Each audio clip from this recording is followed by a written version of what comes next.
Welcome to The Romantic Side of Suspense with Sarah Hemmerker. In each episode, she'll talk with your favorite romantic suspense authors. They will take you behind the scenes of the writing process, giving excerpts from their writing, and share stories about their writing life. Hello and welcome to The Romantic Side of Suspense. I'm your host, Sarah Hemmerker, and I'm so glad you joined me. This episode, you're going to hear about this month's new releases in Christian romantic suspense. I hope you will enjoy hearing from your favorite romantic suspense authors as they talk about the background of their latest books.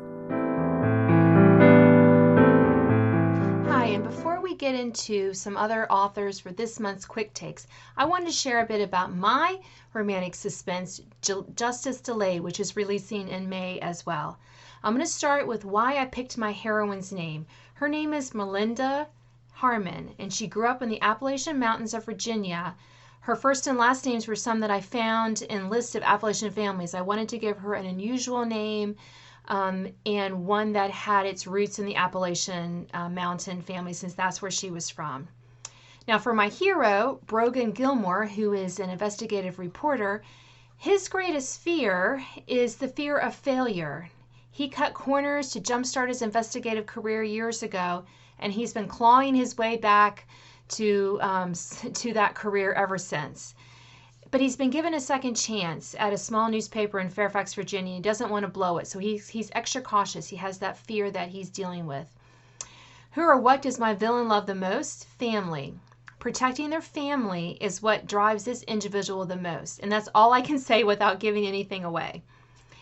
If I have it set in a real place, what is one thing I changed about the setting? Justice Delayed is set in the Northern Virginia area where I live, right outside of Washington, D.C.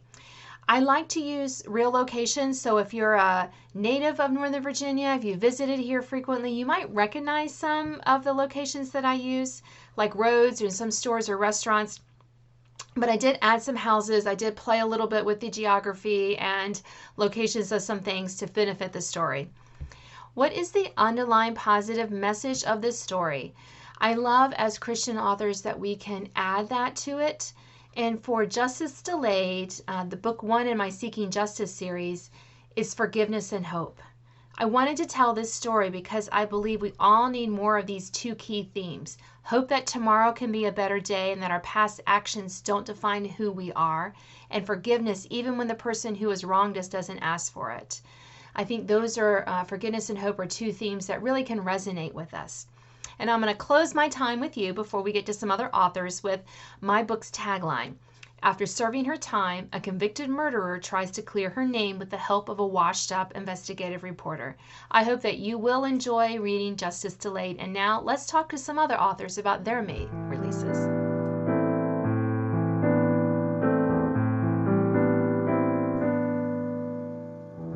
Next up is Shelley Shepard Gray, and she's going to talk about her new romantic suspense, Unforgiven. So welcome to my show, Shelley. Oh, hi, Sarah. Thank you so much for having me. So how does your heroine feel about love at the start of Unforgiven? You know, my heroine, Tabitha, has pretty much given up on love. That would be the quick answer to that. She is a survivor from an abused marriage, and so she doesn't feel like love is really in the cards for her ever again. She is just determined to just live her life alone when the novel begins. Okay, well, I have a feeling the hero may or may not change her mind on that. I wonder. I wonder. One hopes. Yeah, one has hope for that. So let's talk about your hero, and what is his greatest fear in this story?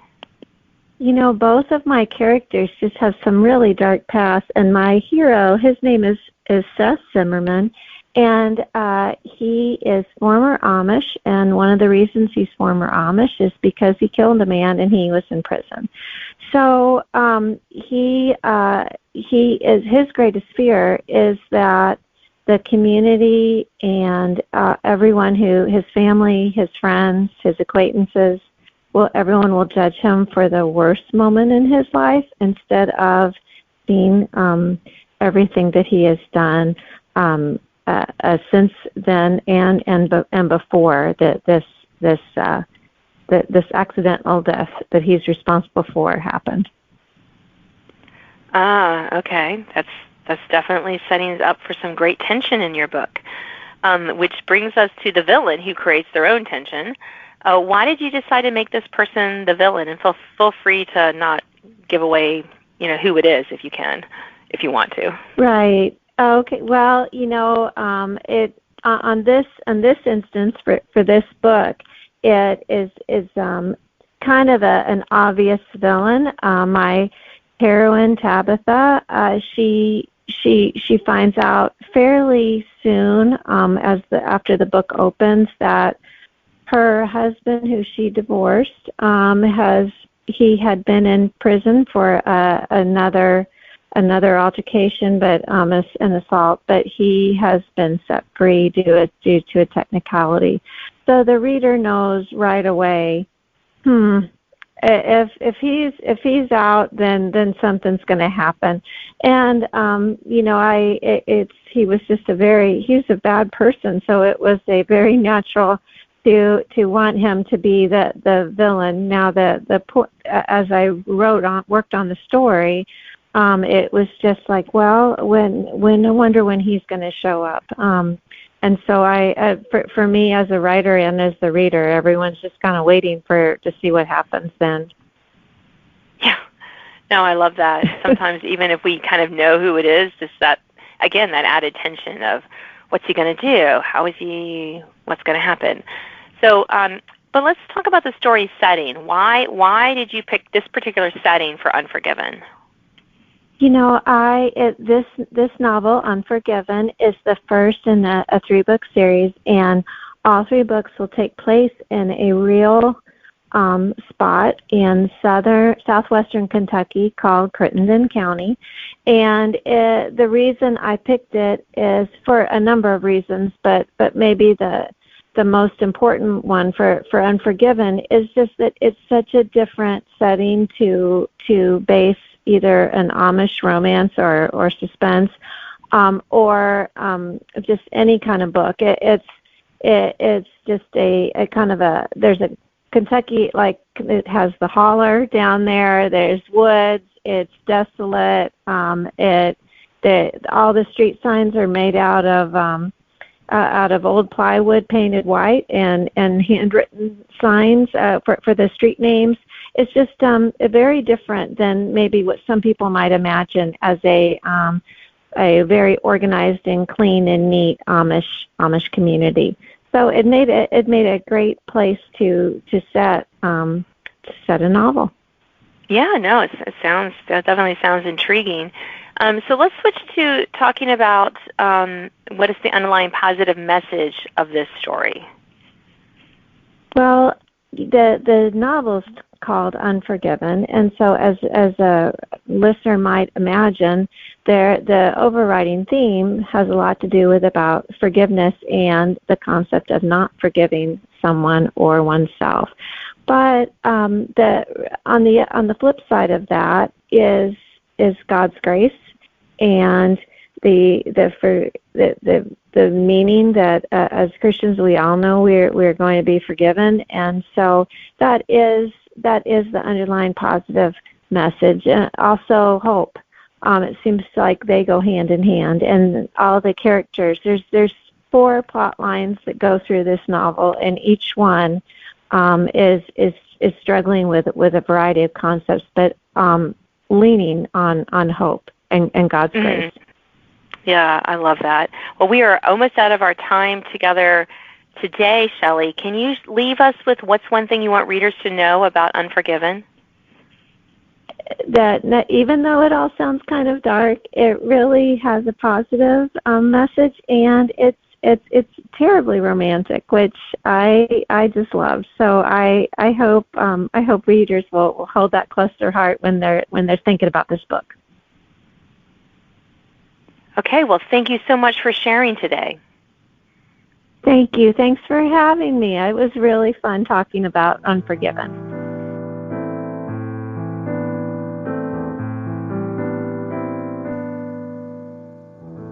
My next guest is Danielle Grandinetti, and she's going to talk about her newest romantic suspense, Sheltered by the Doctor. So welcome back to my show, Danielle. Thanks so much. All right, so let's get started with the heroine. What did she want to be in Sheltered by the Doctor when she grew up, and did she become that person? So I loved this question because it so much wraps up my heroine's story in Sheltered by the Doctor. We meet her way back in book 1. This is book 5. And she has this dream of being more than a waitress. And in Sheltered by the Doctor, circumstances come up that her job is in jeopardy, and what she has a chance to either be more or not, or maybe lose everything all at once.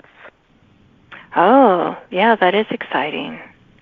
I always love it when you can talk about people, give them their when a series and give them their due here. So this story is very much that. Good. So let's talk about your hero. What holds him back from finding love in this story? So the hero has been in one or two of the past stories as well. He is an Italian immigrant, and he was a doctor in New York City, but now he's here in a little Wisconsin town, and the reason he left New York City is one of the big reasons why he doesn't believe he's worthy to have someone in his life, let alone a very beautiful woman who is as cheery and happy as Mindy. And let's talk about the villain. I love our villains sometimes. But why this particular person? Yeah, sometimes we love to hate them. Sometimes we just kind of like them. We feel sorry for them. Or maybe we're just mad at them. But why? Again. Yeah. Why did you make villain? This particular villain.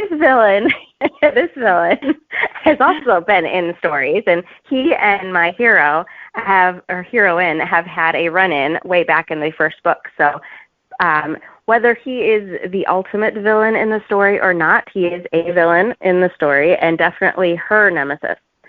And so to give a chance for her to finally put him, he is who she needs shelter from. So. Okay.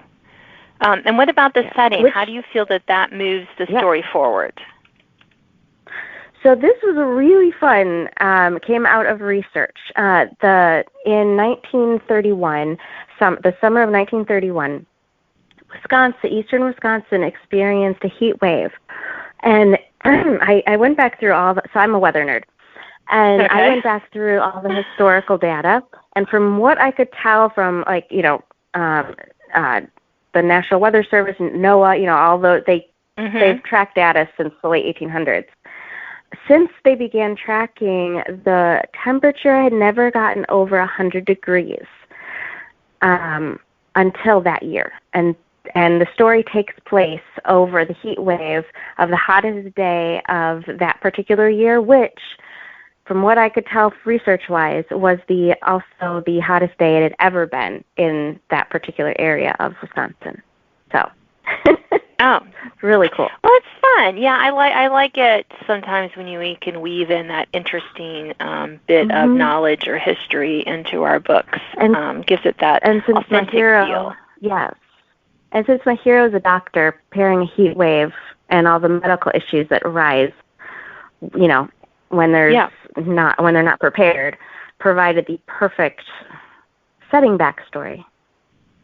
Yeah, sounds like it. So why this particular story? What made you want to write this one?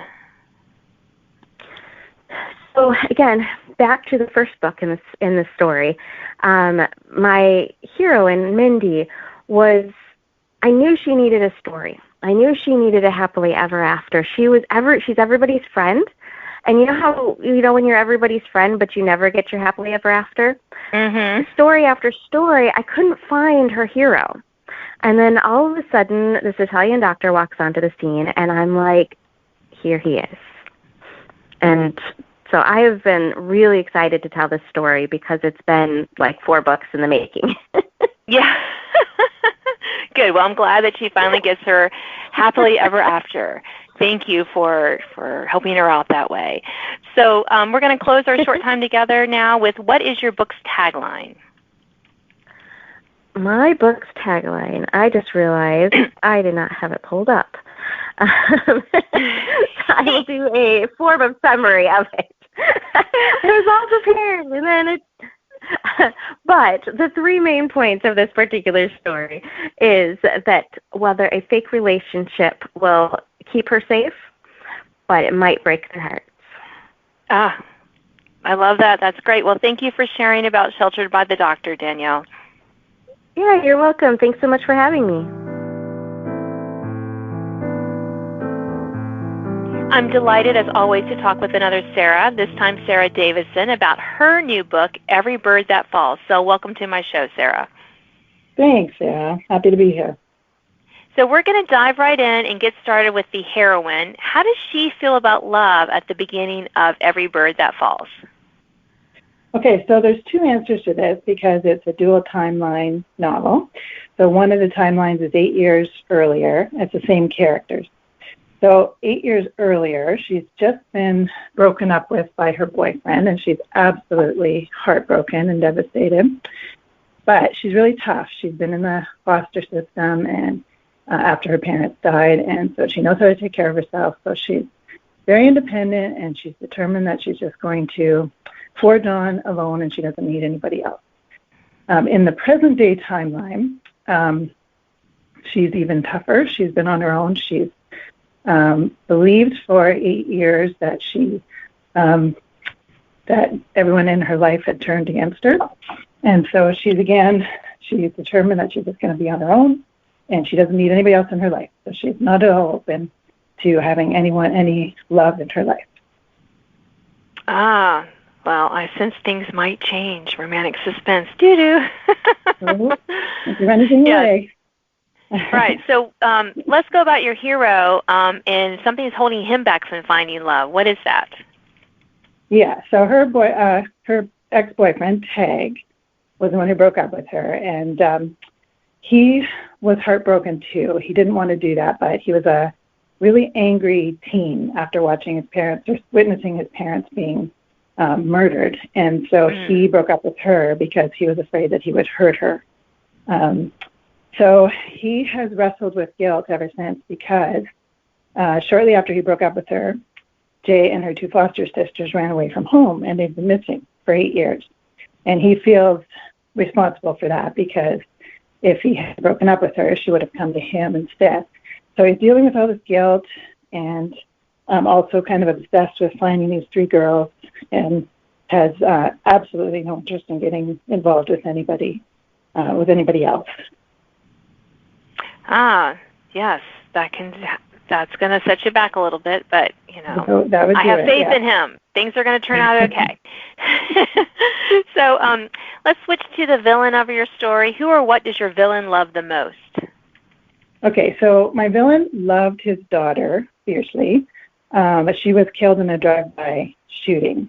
But he comes across Jay, and he takes her in and adopts her, and he shifts that love to her. So he loves her deeply, but what he loves more than anything is loyalty. So Jay knows that. She knows that as much as he loves her, that if she turns against him, that her life will be in danger, because that's the most important thing to him. Wow. Okay, so let's talk about the setting. How does it move the story forward? So all my books are set in Canada.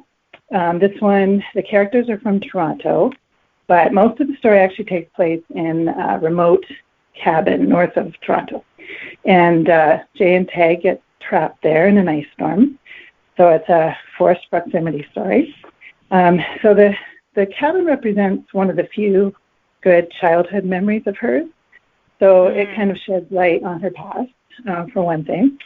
But the fact that they are stuck here after 8 years of being apart with all this emotional baggage between them just forces them to have to deal with it, which moves the story forward quite quickly. Yeah, definitely. That will, when you're with someone and you can't leave, sometimes you have to talk. You kind of have to. You have to talk. That's right. Yeah. So let's talk about the underlying positive message of Every Bird That Falls. Okay, so the message that it sort of runs through every story that I write is that that the characters and hopefully the readers will feel this, that they're never alone. So whatever they're going through, whatever they may have done, whatever may have been done to them, God is with them and loves them and sees them and has promised to never leave them. So that theme is really prevalent, particularly in this series, because the characters go through so much. So it's always my hope and prayer that readers will see that and that that's what they'll be left with at the end. I love that. Well, we're going to close our short time together, Sarah, with what is your book's tagline? Yeah, that's a good question. The first one I had was when he finally manages to track her down, he may just shoot her and ask questions later. That would make them even. And that captures events in the story, but it was a little wordy. And so the one that I ended up with was lies have kept them apart for 8 years. Now the truth could destroy them completely, which also captures the story and worked a little better. Yeah, I like that. Very nice. Well, thank you for sharing about Every Bird That Falls. Well, thanks for having me. I appreciate it. Thanks for listening to The Romantic Side of Suspense with Sarah Hammaker. If you enjoyed this episode, please leave a review. You can sign up to receive notifications of upcoming podcasts and listen to previous editions at sarahhammakerfiction.com.